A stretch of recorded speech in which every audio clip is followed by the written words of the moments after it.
Okay, we are on the last section we're going to cover in Chapter 7, and so this video will be 7.6 Day 1. And everything that you've been learning about how to expand and condense and about your logarithms are heading to this section, because what we want to be able to do is solve exponential and logarithm equations.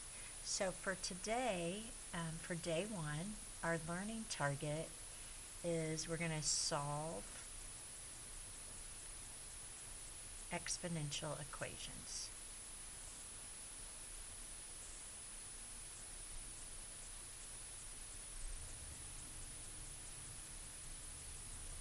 And tomorrow for day 2, we'll solve the logarithmic equations. Alright, there's different methods that you're going to use, and the first method that you're going to use to solve is called the property of equality.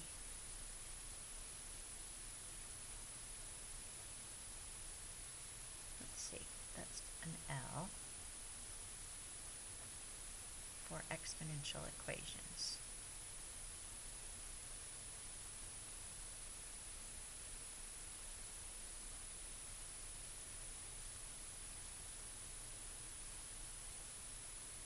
And it looks like this. If you have b to the x equal b to the y, then it makes sense that the x would have to equal the y. Since they have the same base, then their exponents would have to be the same also.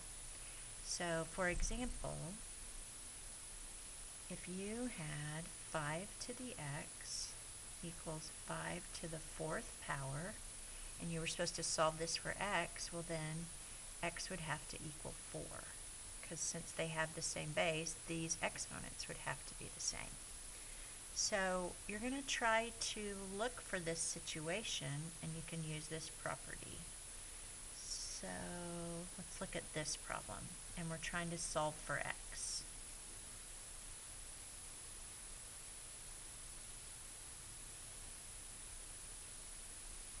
Alright, now when you first look at this, you realize that these bases are not the same number.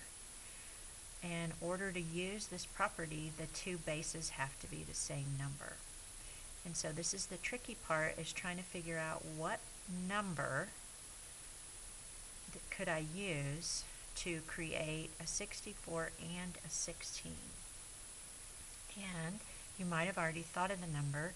It has to be the base of 4. Okay? If I have 4 cubed, it would equal 64. Okay, so this expression is the same as this one, and I just put the x back. And then 4 squared would equal 16. Okay. And I'm going to put back the x plus 1. So I just made a substitution, in a sense, and created this number and this number with base 4. Because now I do have the same base, and I can just set the exponents equal to each other to solve this. When I do this exponent, though, you need to realize that it's 2 times x plus 1. So we're going to have to use the distributive property and multiply through by the 2. Okay, and then it's pretty easy to solve this one for x. So x would come out to be 2. And if you want to, you can go back and check and make sure this is true and that this is the correct answer. So if I did 64 squared, does that equal to 16 to the 2 plus 1 power, which would be 16 cubed? And it does work. They both come out to be 4,096. So just like in any algebra problem, you can always plug the answer that you got back in to see if you got the right answer. Alright, now this doesn't always work. There are some problems, like the next one, that you can't write with the same base number. Alright, so there's no way to write 6 with a base number that would be the same as 27. If this was a 9, we could use 3 as our base, but it won't work with 6. So if this is the situation, then remember your property of logarithms. If you took the log of both sides, this x in the exponent would have to come down front, because that's what the powers do in the properties. So that's what we're going to do. We're going to take the log of both sides of our equation, because that won't change anything. Okay, then we realize that this x has to come down front.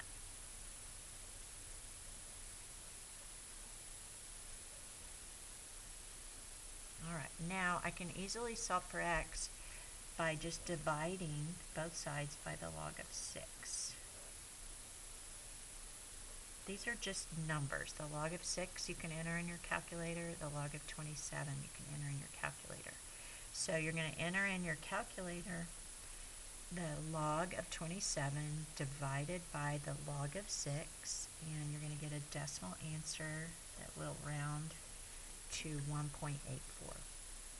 So if you can't write them with the same base, you can always take the log of both sides, and that will get the x down out of the exponent spot. Alright, now we're going to do another one that's similar to this one. This one they're going to use the number e.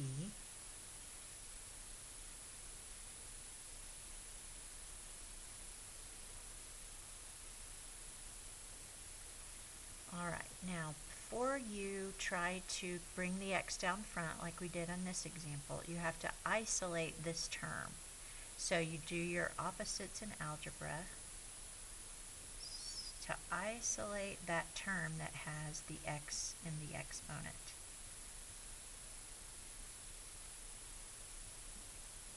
Okay, so we can also move the 6 over with division, and we get it completely